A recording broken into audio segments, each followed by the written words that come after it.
Hey guys, and welcome to the Working Money Channel. So RippleNet is now SOC 2 certified. That's right. This will provide the highest standard in safety and security and privacy for the customers that are integrated with RippleNet. So through this accelerated shift to digital in 2020, RippleNet Cloud enabled dozens of financial institutions to modernize their core payment infrastructure faster and more cost efficiently than legacy on-premises solutions. Since launching in June 2020, nearly 40 banks and payment service providers have adopted or migrated to Ripple's global payment network based entirely on the cloud. So this coming from Ripple's Insights website specifically. Recently, Lulu Exchange announced its partnership with Ripple, and today uses RippleNet Cloud to process cross-border transactions instantly, reliably, and cost-effectively with a single integration. The appetite for RippleNet Cloud has only been growing, making it uniquely positioned to help financial institutions deploy modern payment infrastructure in as little as 5 weeks, more than twice as fast as on-premise deployment. In fact, RippleNet Cloud transaction volumes doubled every 8 weeks in 2020 and reached an annualized run rate of 1.8 million transactions per quarter for volumes. More than half of all RippleNet transactions today flow through the cloud, and now customers can put further trust in RippleNet's security capabilities. This coming with the SOC 2 certification, guys. So RippleNet's product suite ensures the highest standard in safety, security, and privacy. And as a testament to this, it has been awarded the sought-after System and Organization Controls 2 SOC 2 certification. So SOC 2 are a set of reports carried out by an independent CPA to certify excellence in security and privacy. SOC 2 report offers valuable information with regard to an organization's security capabilities, so users can assess risks and be confident in the services performed by a certified provider. This is a great milestone for RippleNet, of course. I'm not surprised. Maybe some of you guys are really surprised by this, but Ripple has always strived to be the best in their industry, and so far they have succeeded. This is just another notch in their belt, in my mind, to prove themselves in this landscape that they're navigating for cryptocurrency adoption and to basically revamp the financial system. So this SOC 2 classification is going to mean a lot, especially moving forward. Great news here coming from Ripple's Insights. I also saw this, guys, from MACKATTACKXRP. Multi-billion-dollar Japanese financial firm SBI now allows customers to deposit XRP and earn interest. And so I talked about SBI now lending out XRP to their clients, but they are also allowing deposits so that their customers can earn interest. So announced on Thursday, the VC Trade lending service will allow users to deposit their XRP in exchange for an annual interest rate of 0.1% with taxes accounted for. The announcement notes that users can deposit a minimum of 1,000 XRP and a maximum limit of 100,000 XRP and receive a small interest payment annually for letting SBI borrow their crypto assets. The XRP rental program is a product of the SBI VC Trade subsidiary, and the minimum period of lending XRP has been set at 84 days. So they have that criteria already set up. However, the XRP annual interest rate is noticeably lower than the rate offered to Bitcoin users by the firm. The Tokyo-based firm unveiled its cryptocurrency lending service in November last year, letting BTC users earn interest at a rate of 1% yearly. Well, we know BTC obviously more popular than XRP, but I think these numbers will change eventually once we see more utilization for XRP, once there will be more demand for XRP, and XRP is more valuable. If people are holding XRP, obviously borrowing your XRP will be of use, and so I could see that interest rate go up at that time. We're not there yet. Bitcoin is that big burning light that's in everybody's eyes right now when talking about cryptocurrency and investing. We're in a bull market, of course. Everybody and their grandmother seems to be buying Bitcoin. Let's bring up Bitcoin here. This is Bitcoin on the weekly, and we've seen a significant rally for Bitcoin over the last several days now. So back in early February, which was just about a week ago, Bitcoin was trading in and around 32,500, give or take. It rallied up to a high of 38,700, came back down, and right now Bitcoin is trading at about 37,800. So coming back up to that high, here it is on the daily. We did see a high for Bitcoin at 42,000. So we are retracing, and that trend is looking quite steady for Bitcoin. Anyway, all just to say that, XRP holders are going to be able to earn interest in their SBI VC trade accounts.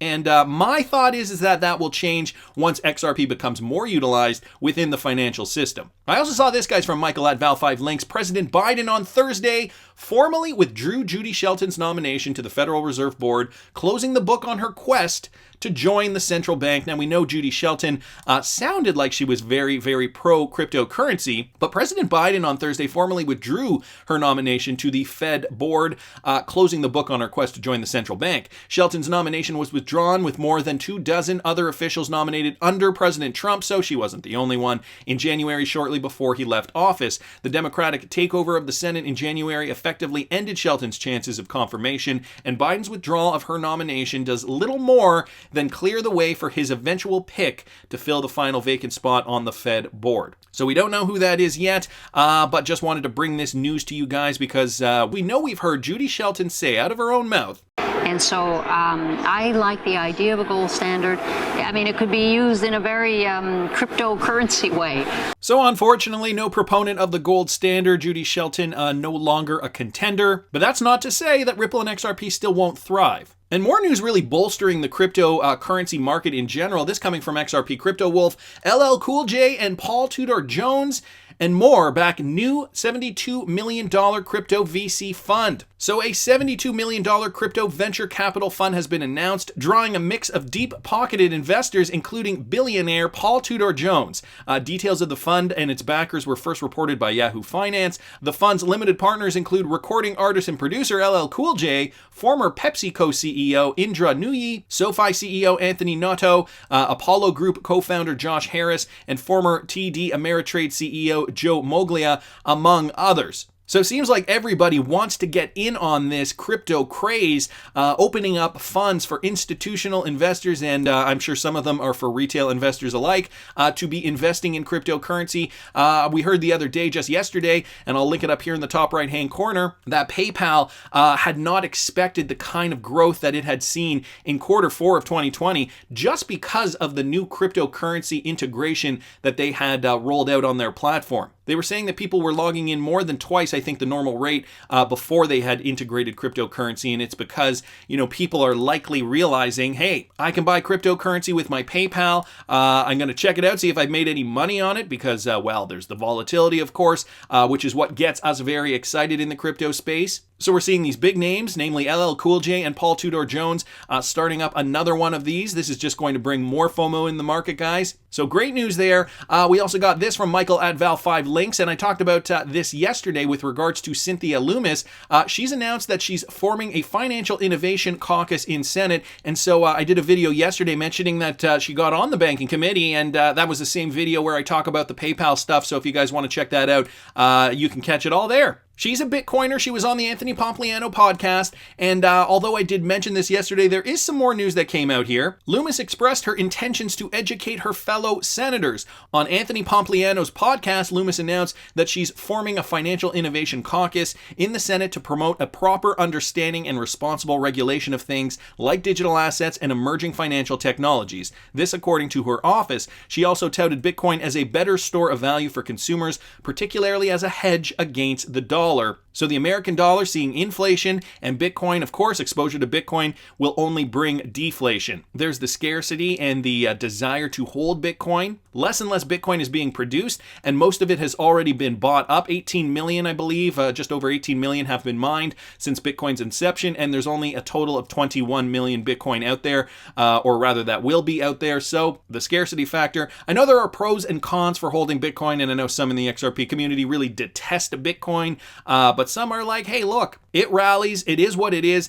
Me included, I hold Bitcoin. It does make up roughly 15% of my portfolio, just full disclosure there. So giving you guys some sense on where things are going here. Down here, it just says Lummis herself is the first sitting senator known to hold the Bitcoin cryptocurrency asset. So a big move for the United States. And of course, she wants to educate her fellow senators so that they can really understand the technology and hopefully make this a positive experience moving forward, not just for the United States, not just for the citizens, but, to integrate into that worldwide framework that we're going to see in the future. It's going to affect everything, including trade, global trade, many things like that. So I really hope that the United States does see some meaningful cryptocurrency guidance soon. And I think the United States will, because let's not forget that the Coinbase IPO is looming in the background, and Caitlin Long says that this will be a watershed moment for crypto regulation. So the CEO of pioneering digital bank Avanti Bank and Trust, Caitlin Long, has predicted the upcoming Coinbase IPO will force regulators to provide clarity in the crypto space.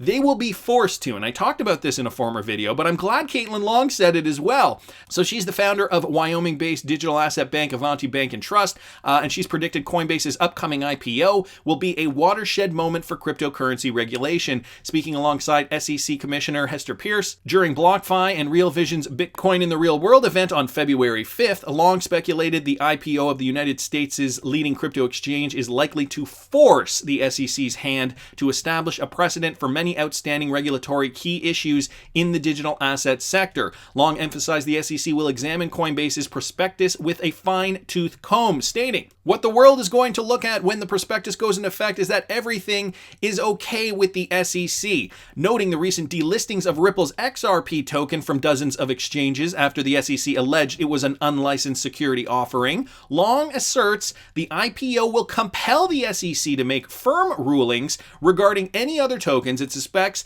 of being securities that are currently trading on Coinbase. To the extent that there are securities that haven't been deemed securities yet, but they actually are, and they're trading on the Coinbase platform, I think the IPO will sort or force the issue. So the Coinbase IPO, maybe that watershed moment to really get that regulatory clarity, because investors are not going to want to invest in Coinbase if Coinbase indeed is trading unregistered securities. So this could also have a big effect on XRP as well. I think it'll all come to a head, guys, culminate to this boiling point where we see that the cauldron can't take any more pressure. And what happens when too much pressure is built up? Boom, we get everything pumping to the moon, and especially those cryptocurrencies that had been scrutinized by the SEC. Like XRP and maybe some others that are similar to XRP, I think a lot of money might even drain out of other altcoins and into XRP because XRP is so undervalued at this moment in time. So just another check in the column for cryptocurrency adoption. Of course, we've got a lot of positive movement in the space with Cynthia Lummis. And now Caitlin Long predicting that the Coinbase IPO, which we know is coming, could be a watershed moment for cryptocurrency, especially XRP, because the SEC lawsuit, that's the one that's really taking the focus. Of course, people were scared to invest in XRP at that time, and we saw a bunch of new money flooding out. But for the OG XRP hodlers, this might be our last shot to accumulate XRP. Are your bags packed? Do you want to accumulate more? Tell me down in the comments, because I want to hear what you guys think. Please subscribe to the channel if you haven't already. Like the video if you like the content I'm providing. I always love hearing your comments. See you in the next one, guys.